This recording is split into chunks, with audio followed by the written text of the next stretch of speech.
Oh my goodness, friend. Chain Gang All Stars just might secure the top spot as my favorite book of the year. And it was the first book I read. This book is nothing short of brilliant. Okay, sorry. I just had to get that off my chest. This book is so good. Anyway, where are my manners? Hi, welcome. My name is Michaela, but you can call me Mac. Today we're going to be updating the reading journal with all of the books that I read in January. Let's just get into it. Jumping right in with Chain Gang All Stars. Ooh, this book. Okay. I'm gonna give you a short synopsis because I have a lot to say about this book, so I'll keep it short. Here we go. Two top women gladiators, Loretta Thurwar and Hamara Hurricane Stacker, fight for their freedom within a depraved private prison system not so far removed from America's own.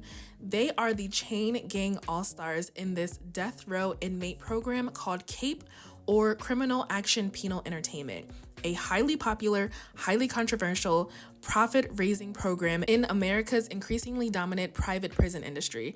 It's basically the return of gladiators, and prisoners are competing for the ultimate prize, which is their freedom. Okay, let me just say a quick personal note. As a Black woman navigating the complexities of these current times, I do not have the mental bandwidth to subscribe to Black trauma. I cannot handle it right now. Mentally, it's too much. So if you were to come to me and say, hey, I have this book that's a social commentary piece on racism, the flaws of the American prison system, the disturbing parallels between the prison system and modern day slavery, the glorification of violence, and the dehumanization of professional athletes, I would have been like, hard pass. No, thank you. I am not interested. However, if you presented me with a dystopian, futuristic fiction where the two main characters were two strong Black women and it's queer, I mean, yes, sign me up. Give me that book immediately. And that is precisely what Chain Gang All Stars delivered. It is a brilliant fusion of these two descriptions into just like one genius narrative. The glimpse into this dystopian society is disturbingly close to realities of a not so distant future. I would not put this past America. If they could figure out how to profit even more from the prison system and create this like entertainment arena style like athletic event that they didn't think would cause too much controversy, they would do it in a heartbeat. I mean, come on, let's be for real. What elevates this particular book beyond just like a typical dystopian narrative is the meticulous attention to detail. It has these footnotes of historical facts and like past cases and incarcerations that is like it's like the stark connection between this fictional story and the wild truths of our legal system.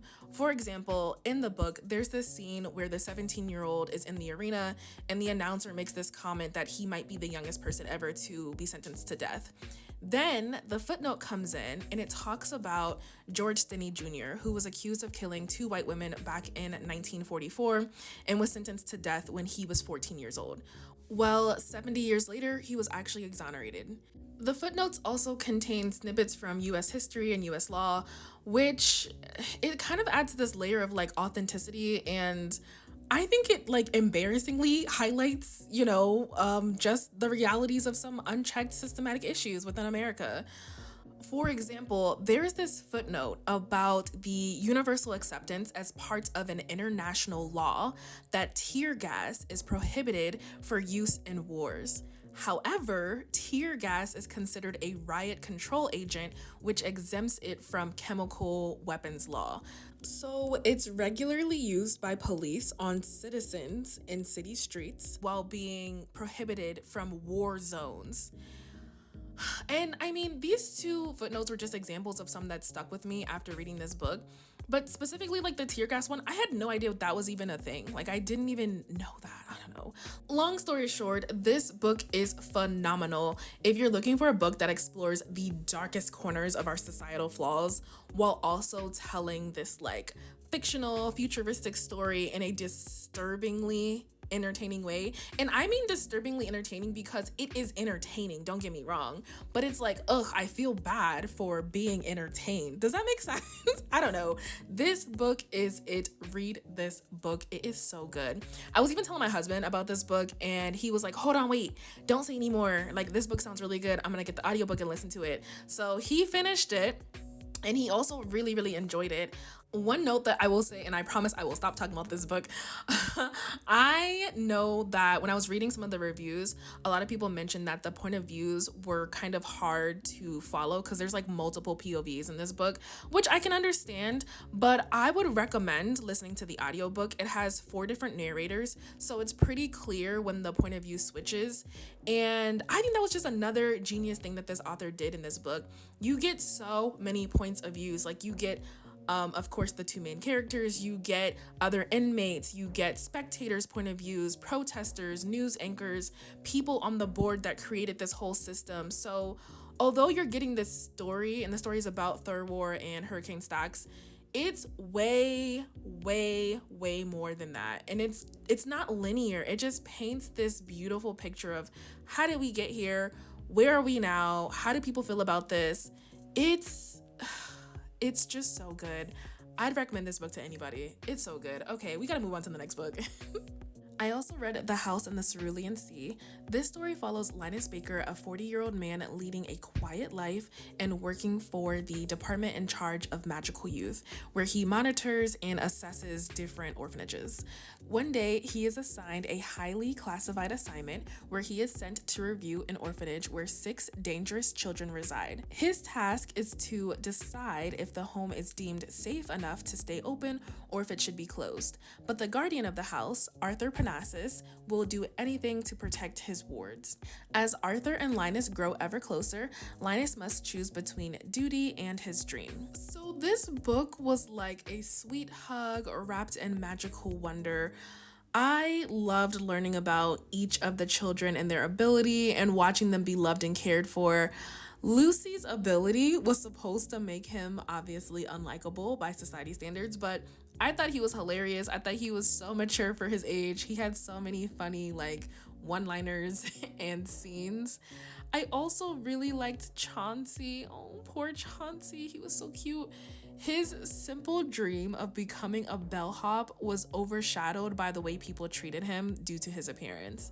He is a green blob with tentacles. They don't really know what he is supposed to be. But the heartbreaking part was, people would call him a monster, and he started believing the negative narrative imposed on him. And I just thought that really highlighted, how impactful words can be in shaping, a kid's future and sense of self. I mean, the kid just wanted to be a bellhop, for goodness sake. It was so sweet. Overall, I thought the plot was pretty predictable, so I always knew what to expect at the end. Although it did make my heart happy aside from one part at the end. While I was reading this book, someone on TikTok mentioned to me that TJ Klune mentioned in an interview that this book was inspired by the 60s Scoop. If you're not familiar with the 60s Scoop, it was a dark piece of Canadian history in which a series of policies were enacted that enabled child welfare authorities to take Indigenous children from their families and communities for placement in foster homes, from which they would be adopted by white families. It was cultural assimilation. Knowing that was the inspiration for this book, it really casted a dark shadow on what was otherwise a charming story. I don't see why he felt the need to be inspired by a moment in history that was traumatic for Indigenous people and is now profiting off of that trauma, but I also honestly would never have made the connection between the historical event and this book. And the ending, oof. The ending is kind of troubling if this was the inspiration. I don't want to spoil it too much, but it was just okay, I can't say anything. I don't want to spoil it. Anyway, one of the good things that came out of this is that I did have the opportunity to read more and learn more about this event when I otherwise probably would not have thought to look it up and read more about it. So I think I'm gonna give his other books a pass. Not only because of the situation, but also because I thought the book was cute, but this style was just different than what I usually read. It wasn't bad, but it's just not something that I feel like I would be missing out on, if I just didn't read his other books. I don't think I really care enough. I did give this story 4 stars though. I also read The Only One Left, completing my first book in my number challenge since it has one in the title. Here's a quick synopsis of this book. Now reduced to a schoolyard chant, the Hope family murders shocked the Maine coast one bloody night in 1929. While most people assume 17-year-old Lenora was responsible, the police were never able to prove it. Other than her denial after the killings, she's never spoken publicly about that night, nor has she stepped foot outside of Hope's End, the cliffside mansion where the massacres occurred. It's now 1983, and home health aide Kit McDeer arrives at the decaying house to care for Lenora after her previous nurse fled in the middle of the night. In her 70s and confined to a wheelchair, Lenora was rendered mute by a series of strokes and can only communicate with Kit by tapping out sentences on an old typewriter. One night, Lenora uses it to make a tantalizing offer. "I want to tell you everything." As Kit helps Lenora write out the events leading up to the Hope family massacres, it becomes clear there's more to the tale than people know. But when new details about her predecessor's departure come to light, Kit starts to suspect Lenora might not be telling the complete truth, and that the seemingly harmless woman in her care could be far more dangerous than she thought. So I thought this book was pretty good. I was immediately interested in it, seeing that the premise was similar to the Trials of Lizzie Borden. I was curious to see where this story would go. Overall, it was good. I think it was a bit overhyped in my opinion. In the beginning, I couldn't figure out how old Kit was, and maybe I just missed something, I don't know. But I don't think it was explained well, so it confused me a couple of times just with some plot points in the story. So I think it's really hard to talk about mystery thrillers without giving away too much. But I will say, I think the storytelling was pretty engaging. The character dynamic was pretty good. The overall thriller aspect was fairly well done. Similar to a lot of thrillers, I was able to guess a couple of plot points, but some of the twists were overdone. I mean, it was just some things felt like a stretch, some things were a little bit over the top. The epilogue was sweet and nice, and I think it was a good wrap up to a slightly bizarre ending. I was intrigued though, so I do want to explore more of Riley Sager's work. I gave this book 4 stars, and I'm kind of happy I didn't buy this one. So the last book I read in January was called You Can Trust Me. This is a book about 2 scammer girlies, which immediately piqued my interest, but ultimately I think the story fell a little bit flat for me. So the story follows 2 women, Summer and Leo, who befriend each other bound by their own individual troubled pasts. And Summer is a skilled pickpocket, a small-time thief, and a con artist, while Leo is the expert in playing the long game. She tracks down and dates millionaires in order to gather photos so that she can sell to the paparazzi, jewelry that can be liquidated, and endless stories that she can share with Summer. Soon, Leo finds their biggest score yet, a self-made billionaire named Michael Forrester. She charms him one evening and gets an invitation to attend an event on his private island. But everything changes when Leo disappears. Summer decides to infiltrate Michael's island to find out what really happened to Leo. So in the beginning, this was a thrilling ride into the world of cons and schemes, and for the most part, it delivered. This book is like a dual POV, so the dynamic between Summer and Leo really sets the tone from the very beginning of the book. Although both characters were reasonably likable-ish, I preferred Summer's perspective. I think it was a personal favorite of mine, just her wits and her ingenuity. I really enjoyed the opening scene, watching Summer work that room for the credit cards, the jewelry, she was getting it. I was like, okay. It was fun to see how she finessed her way onto the island. I really enjoyed Summer's parts better than Leo's parts, I think. Ultimately, I was able to guess the twists pretty early on just based on some obvious clues. And I think the dual perspective, which was initially a strength, started to lose its impact towards the end. As the plot intensifies, the timelines got muddled and it was kind of hard to follow. I'm like, what day is this? I don't even know anymore. The last 20 to 30% of the book was it got weird. Let's just say it got weird. It was just, it didn't match with the rest of the story. I don't know. It felt rushed and didn't really make a lot of sense. I felt like there were a lot of plot holes that was just like, oh well, who knows what happened to this character? Like, I don't know. The first part was really strong with the pickpocketing and the trickery and the suspense, but the ending did not live up to the initial promise, so I gave this book a solid 3.5 stars. For my January wrap up page, I have no idea what I'm doing. I wanted to use bar graphs and pie charts, but my pie charts were so boring this month. According to Storygraph, 100% of these books were medium paced. 100% of the books were between 300 and 499 pages. 100% of these books were fiction, and 100% of the format was audiobook. So my pie charts were boring. I didn't want to include them. For genre, though, my top 4 genre was LGBTQIA+, and I read 2 books in that category. I read 2 thriller mystery books, I read 1 dystopian book, and I read 1 fantasy. I gave 1 book 3.5 stars, 2 books 4 stars, and 1 book 5 stars. I spent 48 hours reading. My favorite book of the month was Chain Gang All Stars, and my least favorite book of the month was You Can Trust Me. Although I like how this page turned out, I'm not really sure if this is something I want to do for next month. I don't know. I guess I'll figure it out. Maybe my month will be a little bit more interesting with my charts and graphs.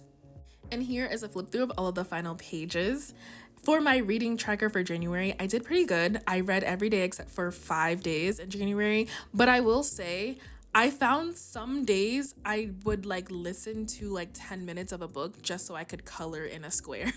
Like making not much progress, but just like, I just want to color in one of these squares. So between the 11th and the 22nd, some of those days were just like 5-minute or 10-minute listens. You know, I don't know. I don't know if this is healthy for me, but we'll see. We're going to see where we go with this.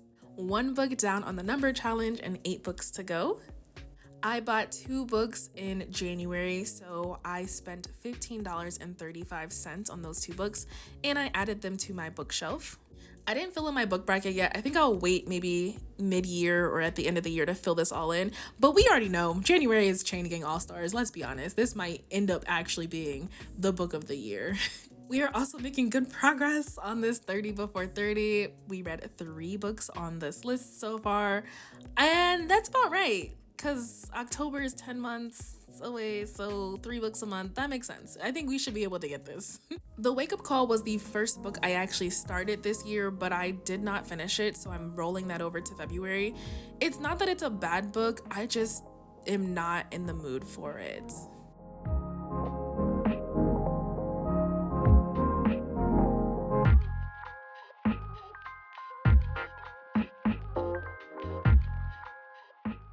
Thank you so much for watching, friend. I always really appreciate you. If you want to see how I set up this journal, I'll put that right here on the left-hand side of the screen. Go check it out, and I will see you over there. Bye.